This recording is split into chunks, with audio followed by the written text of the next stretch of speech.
नमस्कार। सामुदायिक radio Kohalpur FM 101.5 मेगाहर्जबाट प्रसारण भइरहेको रेडियो कार्यक्रम जनतासँग जनप्रतिनिधिमा म कार्यक्रम प्रस्तोता हुमहरि भट्टराईको तपाईलाई हार्दिक स्वागत छ। रेडियो कार्यक्रम जनतासँग जनप्रतिनिधिमा हामी स्थानीय स्तरमा भइरहेका विकास निर्माणका सवाल, स्वास्थ्य, शिक्षा, सुशासन, जवाफदेहिता र पारदर्शिताका विषयमा छलफल र कुराकानी गर्ने गर्छौं। नगरपालिका र वडा कार्यालयहरूले कसरी सेवा प्रवाह गरिरहेका छन् भन्ने विषयमा पनि सरकारवाला निकायसँग छलफल र कुराकानी हुने गर्छ। यो कार्यक्रम कोहलपुर नगरपालिका र लुम्बिनी प्रदेश प्रशिक्षण प्रतिष्ठानको सहकार्यमा उत्पादन गरिएको हो। आजको कार्यक्रम जनतासँग जनप्रतिनिधिमा हामीसँग कुराकानी गर्नका लागि हाम्रो स्टुडियोमा कोहलपुर नगरपालिकाका नगर प्रमुख पूर्णप्रसाद आचार्य हुनुहुन्छ। मेयर साहब, यहाँलाई स्वागत छ रेडियो कार्यक्रम जनतासँग जनप्रतिनिधिमा। धन्यवाद। कोहलपुरको विकासलाई यसो पछि फर्केर हेर्दा यहाँले कस्तो देख्नुभयो र यहाँले अबको रोड म्याप कोहलपुरको विकासका लागि के तयार गर्नुभएको छ? हामी करिब 1 महिना अगाडि सामान्यतया कुनै पार्टीको राजनीतिक दलको एउटा कार्यकर्ताको रूपमा थियौँ, कोहलपुरको आम नागरिकका रूपमा थियौँ। पछिल्लो समय हामीलाई वैशाख 30 गतेको स्थानीय तहको निर्वाचनबाट कोहलपुरका जनताहरूले हामीलाई यो सिङ्गो कोहलपुरको नेतृत्व गर्ने अवसर प्रदान गर्नुभएको छ। म सबै कोहलपुर नगरवासीलाई हृदयदेखि धन्यवाद दिन चाहन्छु।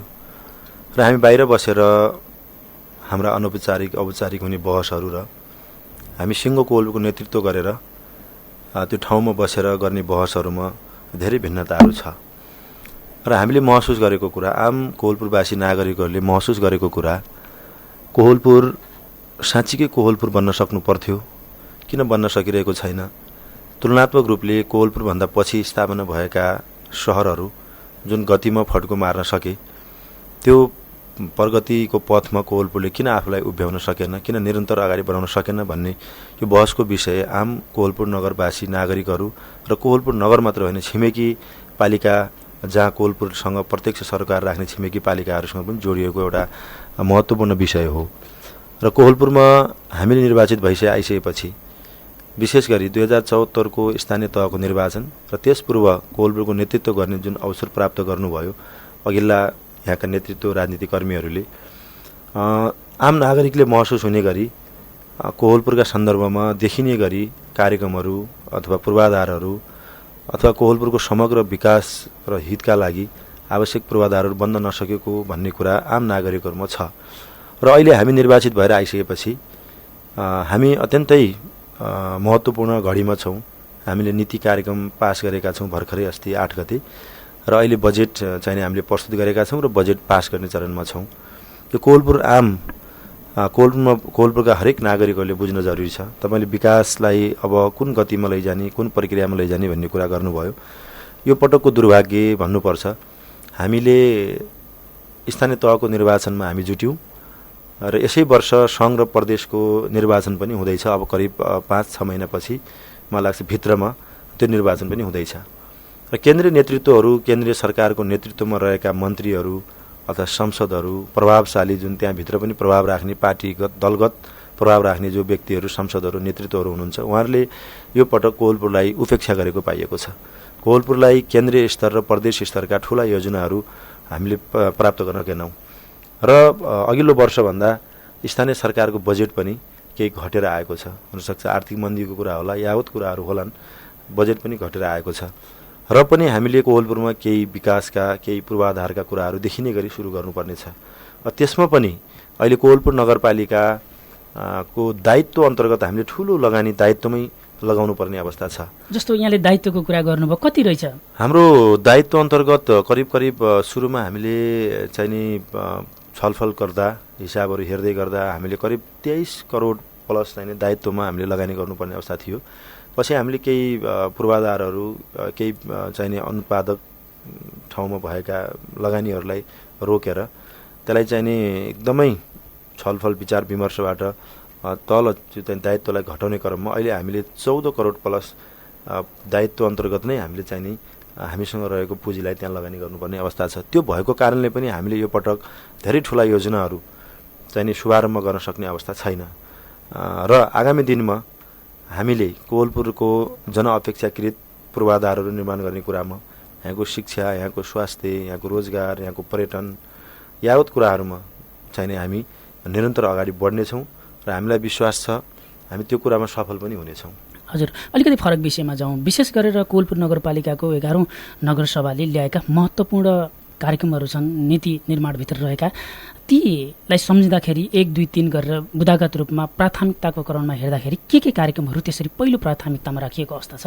यो पटक हामीले विशेष गरी निर्वाचित भएर गइसकेपछि जनप्रतिनिधिलाई लाग्ने आरोप भनेको जनप्रतिनिधि भएर गए हुनु पूर्व पार्टी चाहिन्छ, मतदाता चाहिन्छन्, आम नागरिक चाहिन्छन्, तर निर्वाचित भएर गइसकेपछि आफूभन्दा कोही चाहिँदैन जस्तो व्यवहार चाहिँ जनप्रतिनिधिबाट हुन्छ भन्ने कुरा हामी एउटा राजनीतिक दलको कार्यकर्ता भएको कारणले पार्टीका छलफलहरूमा पनि त्यो व्यापक चाहिँ जनगुनासोहरू पाउँछौँ।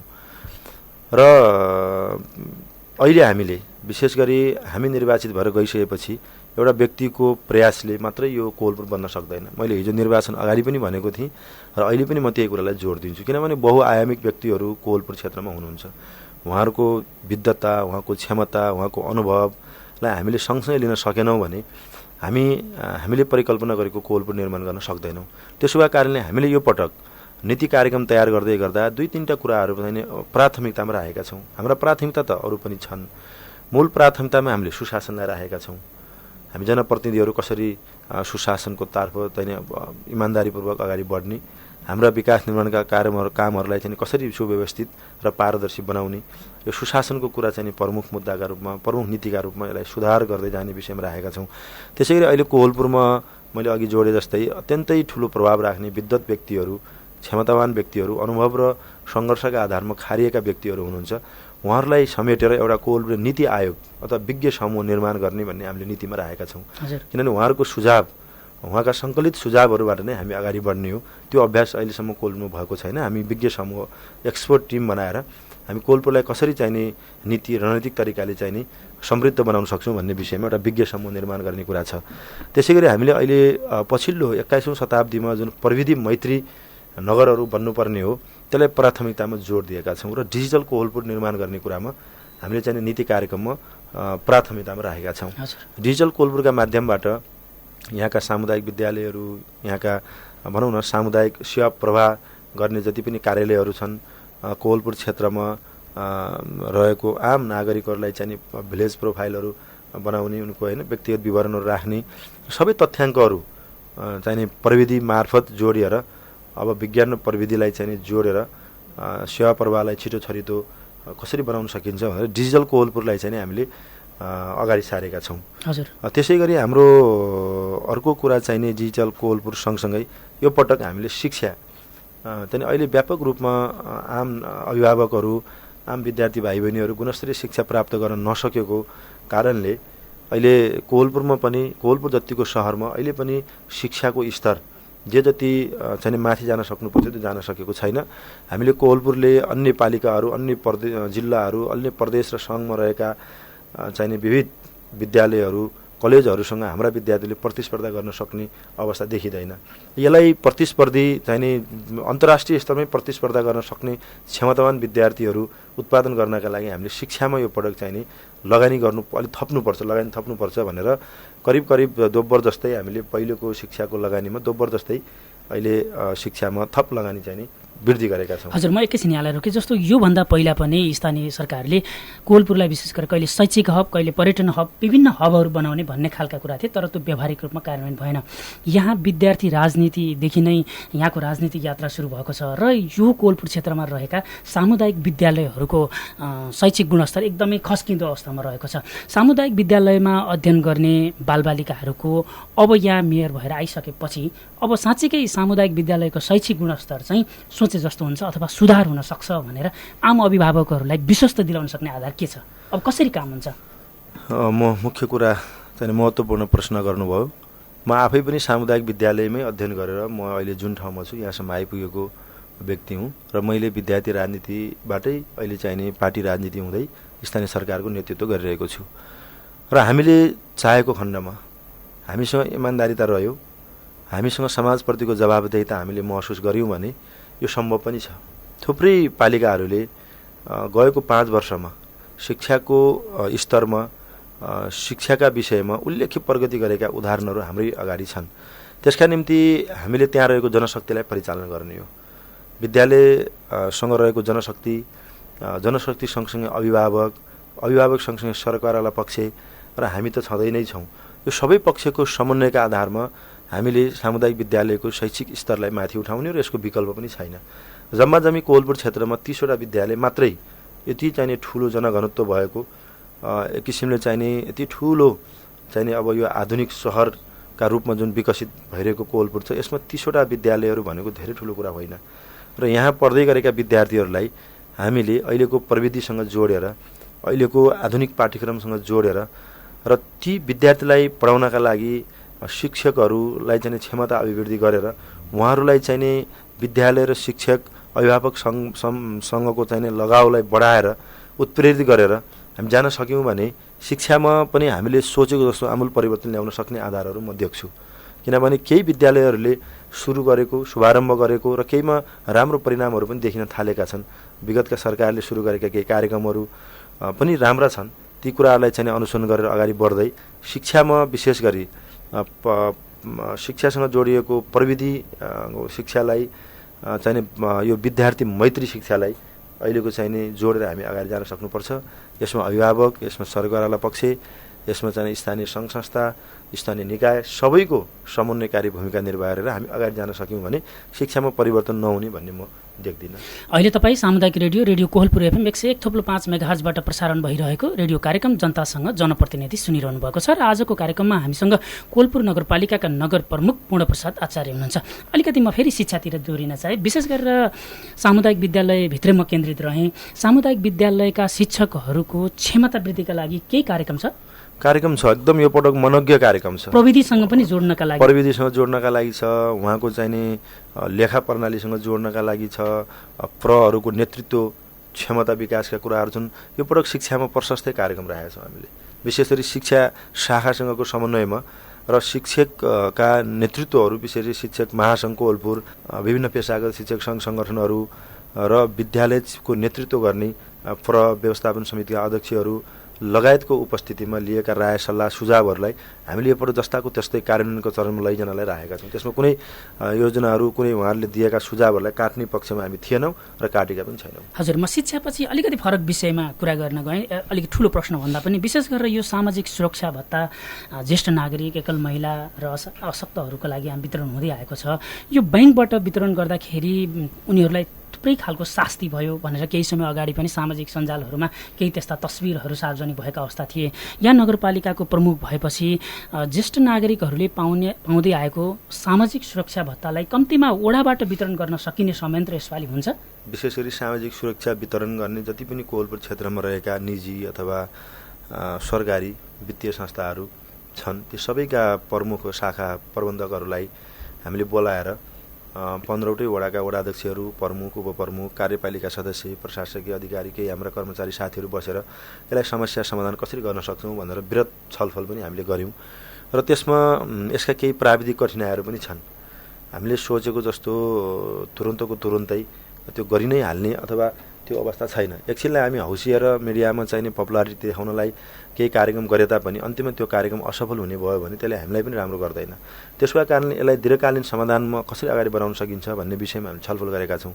र प्राथमिक चरणमा हामीले अब यदि वडाले अत्यन्तै अशक्त त्यो ज्येष्ठ नागरिकहरूलाई हामीले बराबर सम्मान गर्नुपर्ने हो, किन राज्यले नै ज्येष्ठ नागरिक भनेर एउटा उमेर सम्म निर्धारण गरिसकेपछि त्यसमा पनि विभाजन, त्यसमा चाहिँ उमेरगत विभाजन हामीले गर्न हुन्थेन। म यसमा क्षमा चाहन्छु। तर पनि ज्येष्ठ नागरिकभित्र पनि कतिपय आमा बुवाहरू अलिकति सक्षम जस्तो देखिनुहुन्छ, कतिपय अशक्त, अपाङ्ग, अत्यन्तै चाहिने दयनीय अवस्थामा जीवनको उत्तरार्धमा पुगेका चाहिने ज्येष्ठ नागरिक हाम्रा बुवा आमाहरू हुनुहुन्छ।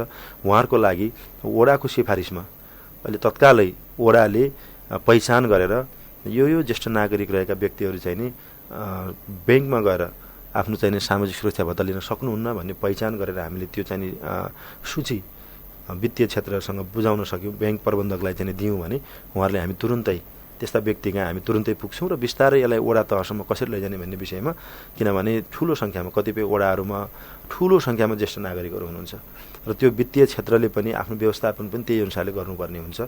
त्यो भएको कारणले कर्मशः हामीले चाहिने वडाको सिफारिसका आधारमा अति चाहिने अशक्त, अपाङ्ग, सुस्त मनस्थिति रहेका व्यक्तिहरूलाई अहिले वडाबाटै सुरु गर्छौँ अब आगामी दिनदेखि र बाँकी ज्येष्ठ नागरिकलाई क्रमशः हामी वडासम्मै पुर्याउँछौँ। कोलपुरको विकासका लागि पहिलो चरणमा नागरिकहरूलाई उत्पादनसँग जोडेर आय आर्जनतर्फ जोड्नका लागि नगरपालिकाले के कस्ता कार्यक्रमहरू ल्याएको छ अहिले नितिन? हामीले यो पटक विशेष गरी कोलपुर त एउटा आधुनिक सहर पनि हो हैन। यहाँको लगभग बराबरी जस्तो केही भूभाग चाहिने बजार क्षेत्रसँग छ, केही भूभाग चाहिने ग्रामीण भेग छ। बजार यो नगरपालिकाभित्र पनि विभिन्न क्याटेगोरीमा चाहिँ हाम्रो बस्ती छ, हाम्रा जमिनहरू छन्। हामीले पशुपालन क्षेत्रलाई चाहिँ एउटा पकेट क्षेत्रका रूपमा त्यसलाई अध्ययन अनुसन्धानका माध्यमबाट कहाँ पशुपालनका लागि उपयुक्त हुन्छ, कहाँ तपाईँको चाहिने खेती कृषि प्रणालीका लागि जमिनको उपयोगिता गर्न सक्छौँ भनेर त्यसलाई विभिन्न वडाहरूमा रहेको जमिनलाई हामीले विभाजन गर्ने, त्यसलाई चाहिँ फिल्डमै गएर त्यसको चाहिँ महत्त्व बुझेर वर्गीकरण गर्ने, कृषि पशुसँग जोडिएको कुरालाई वर्गीकरण गरेर त्यसमा चाहिँ नि संस्थागत रूपले हाम्रो लगानी त्यहाँ पुर्याउने र त्यो पुर्याएको लगानी जुन उद्देश्यका साथ पुर्याएको त्यसमा उपयोग गर्नका लागि हामीले नीतिगत रूपले नै ती पकेट क्षेत्रहरू घोषणा गरेर उत्पादकत्वसँग जोडिने गरी हामीले नीति कार्यक्रम पनि राखेका छौँ। त्यसमा केही बजेटहरू पनि विनियोजन गरेका छौँ। विशेष गरेर पकेट क्षेत्रका रूपमा हेर्दाखेरि अहिले तत्काल कुन कुन वडाहरूलाई त्यसरी कृषि र पशुपालनका पकेट क्षेत्र भनेर निर्धारण गरिएको छ? अहिले पशुपालनको विषयमा तपाईँको हाम्रो 7, 8, 13, 12 विशेष गरी यो पशुपालनसँग चाहिँ जोडिएको यो निकुञ्ज क्षेत्रसँग अथवा मध्यवर्ती सामुदायिक वनसँग जोडिएको हाम्रो कोलपुरको पनि अलिकति ग्रामीण भेग त्यहाँ पशुपालन व्यवसाय परम्परागत रूपमा हुँदै पनि आएको छ र अहिले पनि त्यसले निरन्तरता पाएको छ। त्यो पशुपालन व्यवसायलाई स्तरीकृत गर्ने र आधुनिक पशुपालन व्यवसायलाई जोड्ने कुरामा हामीले ती वडाहरूलाई जोडेका छौँ। त्यसै गरी कृषिसँग जोडिएका वडाहरूमा विशेष गरी शिक्षा सिँचाइ आयोजनासँग जोडिएका वडाहरू तपाईँको चाहिँ विशेष गरी 15 नम्बर वडा, त्यसरी 4 नम्बर वडा, 3 नम्बर वडा, यी वडाहरूलाई चाहिँ नि कृषिसँग र तरकारीसँग विशेष गरी हाम्रो 5, 6 र 4 नम्बर वडालाई चाहिँ नि तरकारी उत्पादनको चाहिँ वडाका रूपमा विकसित गर्ने, 3 नम्बर वडा हाम्रो चाहिँ 15 नम्बर वडा, यी वडाहरूलाई कृषि खाद्य उत्पादनसँग जोड्ने भनेर हामीले प्रारम्भिक चाहिँ छलफल गरेका छौँ। थप राय सल्लाह सुझाव वस्तुस्थितिको अध्ययन गरेर पकेट क्षेत्र घोषणा गरेर त्यसमा हामी कार्यक्रम लिएर जान्छौँ। विशेष गरेर बाँके राष्ट्रिय निकुञ्जको मध्यवर्ती क्षेत्रभित्र रहेका वडाहरू जति छन् वन्यजन्तु र मानव बीचको द्वन्द्व सधैँ नै भइरहेको अवस्था हुन्छ र मध्यवर्ती क्षेत्रभित्रका नागरिकहरू सधैँ पीडित भइरहेको अवस्था छ। उनीहरू कहिले ज्यान गएका घटनाहरू पनि आइरहेका छन्। यसपालि मध्यवर्ती क्षेत्रभित्र नागरिकहरूको ज्यान र उनीहरूको धनको सुरक्षाका लागि नगरपालिकाले त्यसरी केही प्राथमिकतामा राखेर अथवा विशेष प्याकेजका कार्यक्रमहरू केही ल्याएको छ? हामीले केही दिन अगाडि बाँके राष्ट्रिय निकुञ्जका प्रमुख लगायत त्यहाँका चाहिँ कर्मचारी साथीहरू प्राविधिक साथीहरूसँग छलफल गरेका थियौँ। यो वन्यजन्तुले पुर्याउने जनधनको नोक्सानीलाई कसरी न्यूनीकरण गर्न सक्छौँ भनेर र आम नागरिकहरूमा विशेष गरी त्यो चाहिने जाली त्यो जुन तार मेष जालीको ठुलो माग छ र यसै विषयलाई लिएर हामी प्रदेश सरकार वन मन्त्रालयसँग पनि डेलिगेसनै पुगेका थियौँ र अहिले प्रदेश सरकारले पनि कोलपुरको 13 नम्बर कोलपुरको 2 नम्बरमा मेष जालीलाई चाहिँ नि केही बजेटहरू विनियोजन गरेको छ र हामी स्थानीय सरकारको तर्फबाट पनि वन्यजन्तुबाट सुरक्षित हुनका लागि आम नागरिकहरूलाई कसरी सुरक्षित गर्ने, सचेतनाहरू कसरी फैलाउने, दुर्घटना भइसकेपछि उनीहरूलाई चाहिँ क्षतिपूर्तिको व्यवस्था कसरी गर्ने भन्ने विषयमा हामी चिन्तित छौँ। त्यसलाई नीति कार्यक्रममै राखेर त्यस खालका दुर्घटनाहरूलाई चाहिँ एउटा क्षतिपूर्ति दिनका लागि पनि हामीले केही रकम पनि विनियोजन गरेका छौँ। जहाँसम्म क्षतिपूर्ति दिने वातावरण नबन्नका लागि हामीले तारबार अहिले त हामीसँग अरू विकल्प छैन, मध्यवर्ती क्षेत्रसँग रहेको क्षेत्रलाई बलियो चाहिने मेष जालीका माध्यमबाट तारबार गर्ने र वन्यजन्तुहरूलाई चाहिँ गाउँ प्रवेश मध्यवर्ती क्षेत्रमा प्रवेश गर्ने वातावरण नहुनका लागि हामीले त्यो कार्यक्रमलाई जोड दिएका छौँ। हजुर, अलिकति फरक विषयमा जाउँ। अब वर्षाको समय आइसक्यो होइन, विशेष गरेर नदीका छेउछाउमा रहेका र विशेष गरेर ढल निकास नभएर डुबानमा रहने ठाउँहरू पनि कोलपुरमा रहेका छन् र सरसर्ती यसरी हेर्दाखेरि विपद व्यवस्थापनका लागि अब नगरपालिकाले कसरी काम गर्ने योजना बनाएको छ, तत्कालका लागि के काम हुँदैछ? कोलपुरको जुन बसोबासको संरचनाको जुन ढाँचा छ, कोलपुरको जुन प्लानिङको ढाँचा छ, पछिल्लो पटक त अझै कोलपुरमा विभिन्न यो रियल इस्टेट व्यवसायीहरू अस्तव्यस्तपूर्ण तरिकाले सरकारी संयन्त्रसँगको मिलेमतोमा जुन खालका चाहिने बाटाहरू निर्माण गरियो, जुन खालको संरचनाहरू बनाइयो, त्यसले गर्दाखेरि अहिले ठुलो समस्याका रूपमा चाहिने यो कोलपुरको डुबान र कोहलपुरको ढल व्यवस्थापनको समस्या देखिएको छ। नागरिकहरूका पनि केही दायित्व र कर्तव्यहरू हुन्छन्। कोहलपुर नगरपालिकाले केही निश्चित मापदण्ड तोकेको छ भवन निर्माण गर्दै गर्दा, त्यो मापदण्ड हामी पालना गर्दैनौँ र हामीले आफ्नो चाहिने कर्तव्य पुरा गर्दैनौँ र अधिकार मात्रै खोजिरहने अवस्था पनि देखिन्छ कहीँ कतै। त्यसले गर्दा हाम्रो कारणले स्वयं हामीलाई नै नोक्सानी भइरहेको छ। निश्चित मापदण्डमा बन्ने पूर्वाधारहरू बनाइदिने हो भने यो डुबानको समस्याले पनि केही चाहिने समाधान पाउँथ्यो भन्ने मलाई लाग्छ। तर हिजोका दिनमा जुन सङ्क्रमणकालीन समयलाई उपयोग गरेर केही चाहिने भू क्षेत्रमा काम गर्ने व्यक्तिहरूले निश्चित आफूलाई चाहिने फाइदा पुर्याउनका लागि जुन खालको बाटोहरू निर्माण गरियो, जुन खालको प्लानिङ गरियो, त्यसले अहिले ठुलो भयावहको स्थिति निम्त्याएको छ। यो स्थितिलाई हामीले एकैपटक समाधान गर्न सक्छौँ भन्ने अवस्था हाम्रो पनि छैन। यसलाई वृहत मैले अघि जोडेँ विज्ञ समूह हामीले तयार गरिसकेपछि यसको गुरु योजना बनाएर यसलाई दीर्घकालीन चाहिने योजनाका रूपमा यो चाहिने ठुलो यहाँको चाहिने समस्याका रूपमा लिएर प्रदेश या सङ्घीय सरकारसँगबाट ठुलो बजेट हामीले ल्याउन सकेनौँ भने हाम्रो बजेटले मात्र यो समस्या समाधान हुन सक्दैन। त्यसतर्फ हामी चिन्तित छौँ। त्यसतर्फ हाम्रा केही कार्यक्रमहरू बनेका छन् र हामी निरन्तर प्रदेश सङ्घीय सरकारलाई घचघच्याउने छौँ र मलाई विश्वास छ यो हाम्रो आपद र विपदलाई चाहिने ख्याल गरेर ध्यान दिएर सङ्घ र प्रदेशले पनि हामीलाई लगानी गर्नेछ र आगामी दिनमा हामीले चाहिँ ढल व्यवस्थापनलाई पनि उचित व्यवस्थापन गर्न सक्नेछ। अहिले तपाईँ सामुदायिक रेडियो कोहलपुर FM 101.5 मेगाहर्जबाट प्रसारण भइरहेको रेडियो कार्यक्रम जनतासँग जनप्रतिनिधि सुनिरहनु भएको छ र आज हामीसँग कुराकानी गरिरहनु भएको छ कोहलपुर नगरपालिकाका नगर प्रमुख पूर्णप्रसाद आचार्य।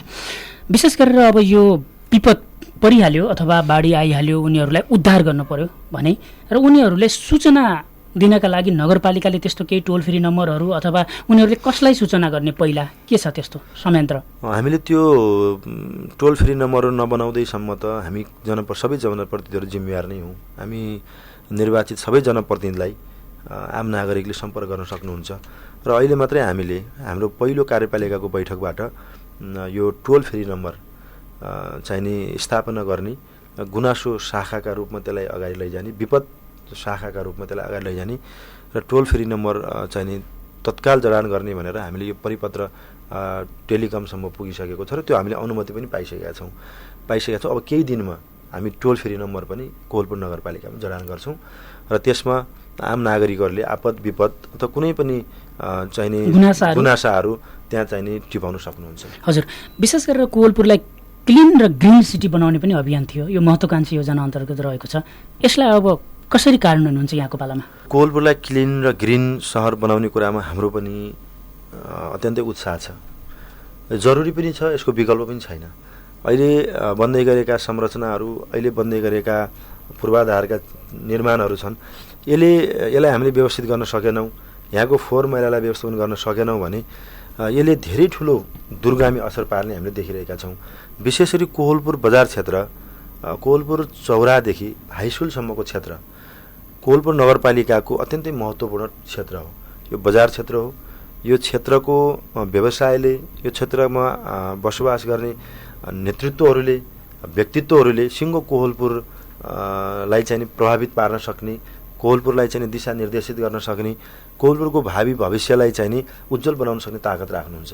तर पछिल्लो समयमा फोहोर व्यवस्थापनको समयमा म अहिले यहाँ रेडियोमा अन्तर्वार्ता दिइरहेको छु।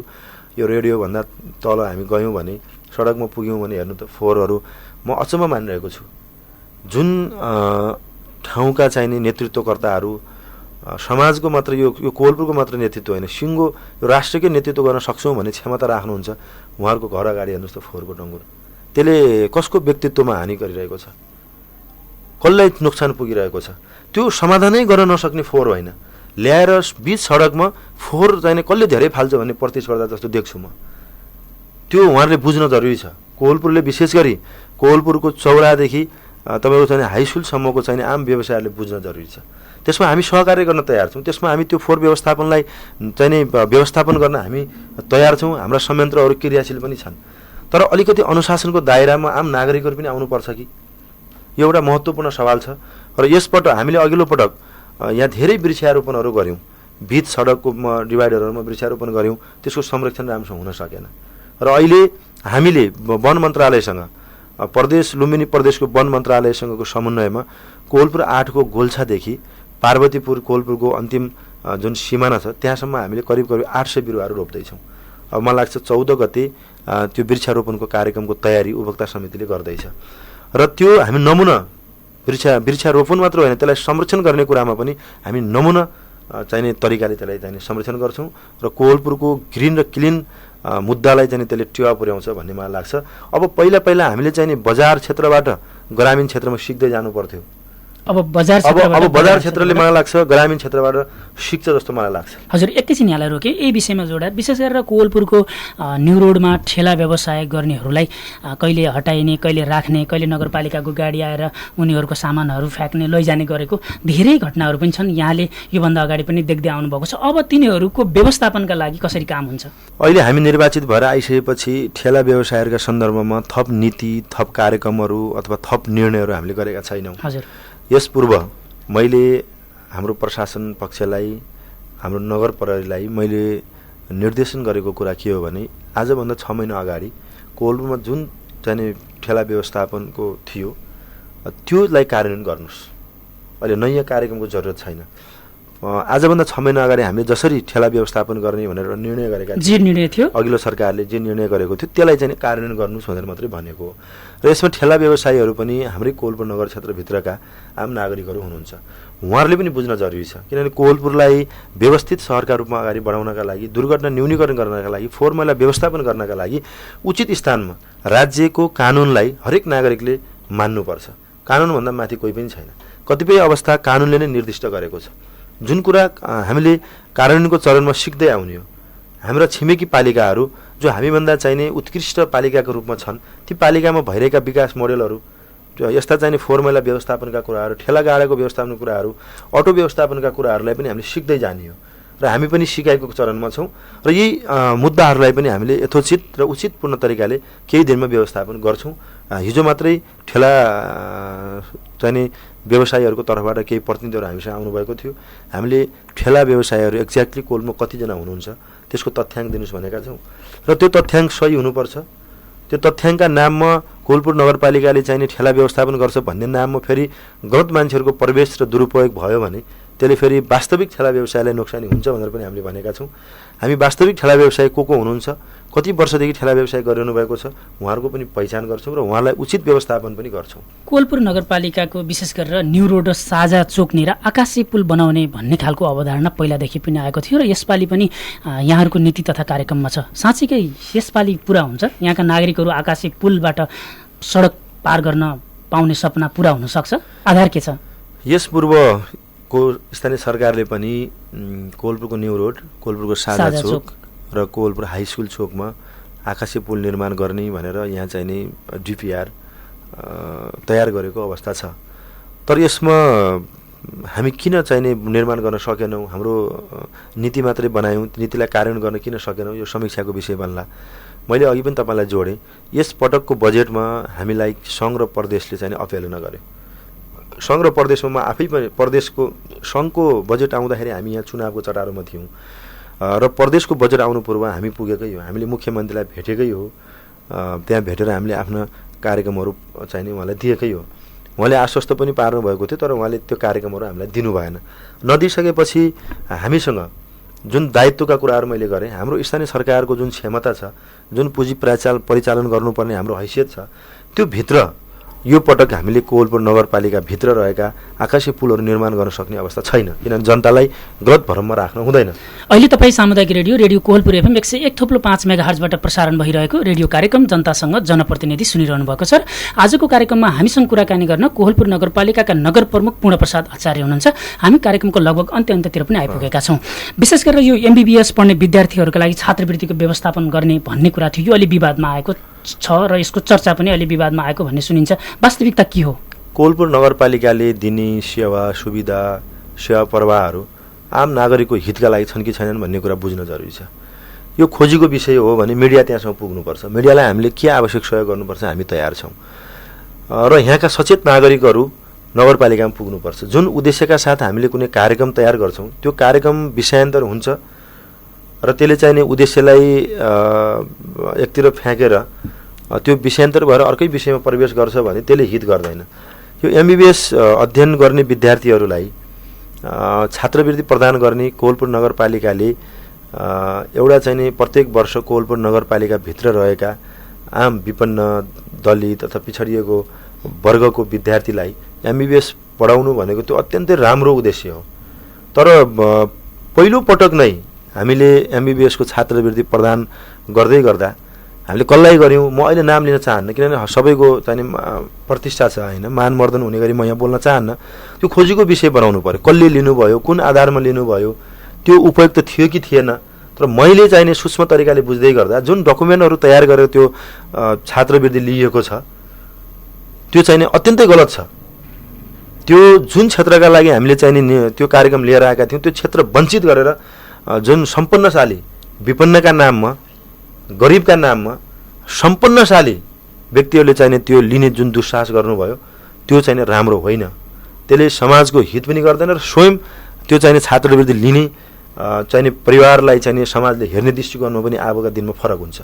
त्यसो भए कारणले त्यो कार्यक्रम अत्यन्तै फेलियर भयो। त्यो कार्यक्रमलाई हामीले निरन्तरता दिन सकेनौँ। आगामी दिनमा हामीले कार्यविधि, स्पष्ट कार्यविधिहरू तय गरेर वास्तविक लक्षित वर्गसम्म त्यो कार्यक्रमलाई पुर्याउनका लागि त्यो कार्यक्रमको कार्यविधि तयार गरेर हामी अगाडि बढ्छौँ। पर्यटन प्रवर्धनका लागि नगरपालिकासँग के कार्यक्रम छन् अहिले? हामीले यो पटक कोवलपुर नगरपालिकाभित्र अहिलेसम्म पनि एउटा देखिने गरी हामीसँग पार्क छैन, चाहे चिल्ड्रेन पार्क होला, चाहे अरू कुनै ठुलो पार्कहरू होला, अहिलेसम्म हामीले भेटाएका छैनौँ। यो अत्यन्तै जरुरी छ। हामीले यो पटक कमसेकम एउटा ठुलो पार्क निर्माण गर्नका लागि चाहिँ नि नीति कार्यक्रममा त्यो केही बजेटहरू पनि छुट्याएका छौँ र त्यो पार्क चाहिँ हामी प्रारम्भ गर्छौँ। र विशेष गरी कोवलपुर 11 र कोवलपुर 10 मा दुई ठाउँमा चाहिँ डिपिआर भएको छ, जुन ठाउँमा उपयुक्त हुन सक्छ। क्रिकेट मैदानको दक्षिणतर्फ या क्रिकेट मैदानको उत्तरतर्फको भूभागलाई चाहिँ उपयुक्त हुने ठाउँमा हामी यो पटक पार्क निर्माणको काम सुरु गर्छौँ। पर्यटन कोवलपुर क्षेत्रमा आएका यत्रो चाहिँ नि पहाडी जिल्लाहरूबाट धेरै यात्रुहरू यहाँ आउनुहुन्छ। कतिपय अवस्थामा बस को प्रतीक्षा गर्ने होइन, यात्रुहरूले चाहिँ कहीँ बसेर यसो 2-4 घन्टा भुलौँ त्यो अवस्था पनि छैन। र यहाँका बालबालिकाहरूको चाहिँ नि सिकाइको स्थितिलाई अगाडि बढाउनका लागि अभिभावकहरूले बालबालिकालाई लिएर चाहिँ राम्रो ठाउँमा घुमाउने, बिदा मनाउने ठाउँ पनि छैन। यसलाई मध्यनजर गरेर हामीले एउटा राम्रो पार्क निर्माणको एउटा अवधारणा अगाडि सारेका छौँ। त्यो पनि हामी सुरु गर्छौँ। कोवलपुरलाई विकास गर्ने कुरामा हामीले योजना बैङ्कको सुरु गर्छौँ। योजना बैङ्क अब हजुवाको भरमा यहाँ चाहिँ पहुँचको भरमा स्थानीय स्तरमै पनि कोही नेता चाहिँ पहुँचको भरमा एउटा वडाको मात्रै चाहिँ विकास गर्ने र अर्को वडालाई चाहिँ दुर्गम बनाउने त्यो अनुचित र तपाईँको चाहिँ समानुपातिक विकास नदेखिने त्यो कार्यक्रम हामी रोक्छौँ। अब योजना बैङ्क तयार गर्छौँ हामी। अब लगत्तै हामी बस्छौँ कोवलपुर नगर क्षेत्रभित्र यही विज्ञ समूहका माध्यमबाट के योजनाहरू हाम्रो प्राथमिकता हुन्। हामी कम्तीमा पनि 100 वटा योजना हामी चाहिँ तय गर्छौँ र हामी तपाईँको चाहिँ मेरिट लिस्टका आधारमा त्यो योजना बैङ्क तयार गरिसकेपछि पहिलो प्राथमिकता, दोस्रो प्राथमिकता, तेस्रो प्राथमिकतामा हामी लगानी गर्छौँ र लगानीका लागि चाहिँ केन्द्र र सङ्घलाई पनि हामी अपिल गर्छौँ। विशेष गरेर कृषि उत्पादन भइसकेपछि कृषकले उत्पादन गरेको वस्तुको बजारीकरणका लागि यहाँ रहेका बजारहरूको व्यवस्थापनका लागि कसरी काम हुँदैछ एकदमै छोटकरीमा बताइदिनुहोस् त। हामीसँग एउटा ठुलो तरकारी फलफुल बजार छ कोवलपुरको। त्यसमा सङ्घीय सरकारले प्रत्यक्ष लगानी पनि गर्छ र हामीले कार्यक्रममा पनि राखेका छौँ। विशेष गरी किसानहरूसँग भएका उत्पादन गरेका नष्ट हुने खालका जुन कृषि सामग्रीहरू छन् त्यसलाई शीत भण्डार पनि छ। शीत भण्डारमा पनि कतिपय अवस्थामा शीत भण्डार पनि खाली नै देखिन्छ। शीत भण्डारलाई पनि हामीले प्रभावकारी रूपमा किसानसँग त्यसलाई जोड्न सकिरहेका छैनौँ। चिस्यान केन्द्रलाई चाहिँ जोड्न सकेका छैनौँ। अर्को कुरा कतिपय अब हामीले नीतिमा पनि राखेका छौँ, कति चाहिँ त्यसलाई कार्यान्वयन गर्न सक्छौँ। किसानले उत्पादन गरेका तरकारीहरू फलफुलहरूलाई चाहिँ नि सहकारीका माध्यमबाट त्यसलाई चाहिँ सोझै खरिद गरेर त्यसलाई बिक्री वितरण पनि अगाडि बढाउने त्यो नीति पनि हामीले राखेका छौँ, जसका माध्यमबाट किसानले उत्पादन गरेर वस्तुहरू बजार नपाएर कुहिने, सड्ने, नोक्सान हुने जुन परम्परा छ त्यसलाई पनि अन्त्य गर्ने, त्यसलाई सहकारीका माध्यमबाट चाहिँ खरिद गर्ने, त्यसको निश्चित मूल्य निर्धारण गर्ने र सहकारीहरूले नै त्यो चाहिँ तरकारीहरू, त्यो फलफुलहरू त्यसलाई चाहिँ बिक्री वितरण गर्ने अवस्थाको पनि हामी वातावरण तयार गर्छौँ भन्ने चाहिँ हाम्रो योजनाहरू छ।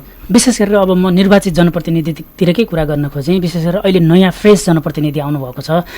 यहाँहरू आइरहँदाखेरि कतै तालिमको आवश्यकता ठान्नुभयो अथवा महसुस गर्नुभयो? यी अहिलेसम्म यहाँहरूलाई क्षमता अभिवृद्धिका लागि अथवा यहाँहरूको कामसँग सम्बन्धित रहेर तालिम प्राप्त भएको अवस्था छ? हामी निर्वाचित भएको करिब 1 महिना पुरा भयो। यो बिचमा मुख्यमन्त्री कार्यालय, लुम्बिनी प्रदेशको मुख्यमन्त्री कार्यालय र प्रशिक्षण प्रतिष्ठान केन्द्र लुम्बिनी प्रदेशको तर्फबाट प्रमुख र उपप्रमुखलाई 2 चरणको आधारभूत चाहिँ प्रशिक्षण हामीले प्राप्त गरेका छौँ र यो अब अहिले देशैभरि नीति कार्यक्रम र बजेटको स्थानीय तहमा बजेटको समय भएको हुँदा मलाई लाग्छ अबको एक हप्तापछि यहाँका हाम्रा निर्वाचित जनप्रतिनिधिहरू, कार्यपालिका सदस्यहरू, वडा अध्यक्षहरू, वडा सदस्यहरूलाई प्रदेश स्तरको, जिल्ला स्तरको, हामीले पालिका स्तरबाट पनि प्रशिक्षण गर्ने कार्यक्रमहरू तय गर्छौँ अब यो केही दिनपछि। कतिपय नागरिकहरूको सिधै पहुँच नगरपालिकाका प्रमुख अथवा उपप्रमुखसँग नहुन सक्छ। त्यसका लागि नागरिकहरूको सहज पहुँचका लागि उनीहरूले मेयर अथवा उपमेयर कसरी भेट्ने अथवा उनीहरूसँगको सम्पर्क सिधा कसरी बढाउने त्यस्तो संयन्त्र सोच्नु भएको छ अथवा केही आपत पर्यो भने कति नम्बरमा फोन गर्ने अथवा के छ त्यस्तो? हामीले टोल फ्री नम्बर बाहेकै कुरा नीतिमै राखेका छौँ। जनतासँग मेयर कार्यक्रम भनेर प्रत्येक वडा, प्रत्येक टोलमा प्रत्येक महिना हामी त्यहाँ पुग्ने, जो कोलपुर नगरपालिकासम्म आएर चाहिँ हामीसँग प्रत्यक्ष संवाद गर्न सक्नुहुन्न ती नागरिकहरूलाई पनि टोल टोलमा गएर भेटेर उहाँका जनगुनासाहरू सुन्नका लागि जनतासँग मेयर कार्यक्रम भनेर हामीले राखेका छौँ। यसलाई प्रभावकारी रूपमा अब कार्यविधि बनाएर हामी अगाडि बढ्छौँ। अहिलेलाई मैले आफूले चलाउँदै आइरहेको आफ्नो मेरो मोबाइल नम्बर पनि छ 9851200600। हरेक नागरिकले, कोलपुरका हरेक नागरिकले मलाई कुनै पनि समयमा यो नम्बरमा फोन गर्न सक्नुहुन्छ र उहाँका जनगुनासाहरूको राख्न सक्नुहुन्छ। र बाँकी कुरा हाम्रा जनप्रतिनिधिहरू प्रत्येक टोल टोल जस्तोमै हुनुहुन्छ, वडा अध्यक्ष हुनुहुन्छ, वडा सदस्यज्यूहरू हुनुहुन्छ, कार्यपालिका सदस्यहरू हुनुहुन्छ। उहाँहरूलाई पनि आफूलाई जहाँ सजिलो पर्छ, जहाँ भन्दा आफ्नो कुरा चाहिँ प्रभावकारी रूपले सुनवाई हुन्छ, आम नागरिकहरूले ती कुराहरू सुनाउन सक्नुहुन्छ। अहिले तपाईँ सामुदायिक रेडियो कोहलपुर FM 101.5 मेगाहर्जबाट प्रसारण भइरहेको रेडियो कार्यक्रम जनतासँग जनप्रतिनिधि सुनिरहनु भएको छ। आजको कार्यक्रममा हामीसँग कुराकानी गरिरहनु भएको छ कोहलपुर नगरपालिकाका नगर प्रमुख पूर्णप्रसाद आचार्य। हामी कार्यक्रमको अन्त्यमा आइपुगेका छौँ। अन्त्यमा के भन्नुहुन्छ? मैले अन्तिममा के कुरा जोड्न चाहन्छु भने मैले अघि पनि केही कुरा राखेँ। कोहलपुरको समग्र विकासका लागि मेरो एकल प्रयासले पनि सम्भव नहुन सक्छ, मेरो नेतृत्वले मात्रै त्यो सबै कुराहरूलाई सम्भव नतुल्याउन सक्छ। त्यसो भएको कारणले हामीले विशेष गरी यो पटकको नीति कार्यक्रममा भिजन कम्पिटिसन भनेर नीतिमा राखेका छौँ र त्यसमा केही बजेटहरू पनि विनियोजन गरेका छौँ। कोहलपुरको समग्र विकासका लागि हामीले कस्तो भिजन, कस्तो दृष्टिकोण दिन सक्छौँ भनेर यो एउटा प्रतियोगितात्मक रूपमा अगाडि बढ्नेछ र कोहलपुर नगरपालिकाभित्र रहेका, कोहलपुर नगरपालिकाभन्दा बाहिर रहेका, देश विदेशमा रहेका योग्य, सक्षम, होनहार व्यक्तिहरूले अबको कोहलपुरको रूपरेखा कस्तो हुने, हाम्रो स्रोत साधनलाई ध्यानमा राखेर कोहलपुरको समग्र विकासका लागि चाहिँ नि के योजना आवश्यक छन्, के काम गर्न जरुरी छ, त्यसको दीर्घकालीन फाइदा बेफाइदा के हुन सक्छ भन्ने विषयमा एउटा भिजन कम्पिटिसन भनेर हामीले राखेका छौँ। यसमा हरेक तबकाका हरेक व्यक्तित्वहरूलाई चाहिँ यो विषयवस्तुसँग जोडिनका लागि पनि म अनुरोध गर्न चाहन्छु र विशेष गरी कोहलपुर क्षेत्रलाई समृद्ध कोहलपुर बनाउनका लागि हामी आम नागरिकहरूको आत्मअनुशासन सबैभन्दा ठुलो कुरा छ। हामीले आफूलाई अनुशासित र मर्यादित बनाउन सक्यौँ भने यहाँको फोहोर मैला, यहाँको अवस्थित बसोबास, यहाँका यावत मलाई लाग्छ धेरै समस्याहरू त त्यसै समाधान भएर जान्छन्। तर हामीले यो कोहलपुरलाई बनाउने कुरामा हरेक कोहलपुरका नागरिकले आफूलाई मेयर सम्झिनुपर्छ, हरेक कोहलपुरका नागरिकले आफूलाई नगर प्रमुख र उपप्रमुख सम्झिनुपर्छ, हरेक वडाका नागरिकले आफूलाई वडा अध्यक्षको भूमिकामा देख्नुपर्छ, हरेक टोलका चाहिने नागरिकले आफूलाई वडा सदस्यको भूमिकामा देख्नुपर्छ। त्यो जिम्मेवारी वडा सदस्य, वडा अध्यक्ष, नगर उपप्रमुख र प्रमुखको जत्तिकै जिम्मेवारी मेरो पनि हो भन्ने जुन अनुभूति यहाँका नागरिकले लिनुभयो भने कोहलपुरको विकास गर्नलाई, कोहलपुरको समृद्धि ल्याउनलाई यहाँ धेरै समय चाहिन्छ जस्तो मलाई लाग्दैन। अत्यन्त व्यस्त समय उपलब्ध गराइदिनु भयो, यसको लागि यहाँलाई धेरै धेरै धन्यवाद। धन्यवाद छ। म विशेष गरी निर्वाचित भइसकेपछि पहिलो पटक म रेडियो कार्यक्रममा उपस्थित भएँ। हाम्रा केही महत्त्वपूर्ण भनाइहरू, महत्त्वपूर्ण अनुभवहरू, यो एक महिनाको बिचमा रहेका केही अनुभवहरू यहाँ राख्ने अवसर दिनुभयो। यसका लागि म रेडियो कोहलपुर FM 101.5 लाई परिवारलाई चाहिँ म हृदयदेखि नै धन्यवाद दिन चाहन्छु।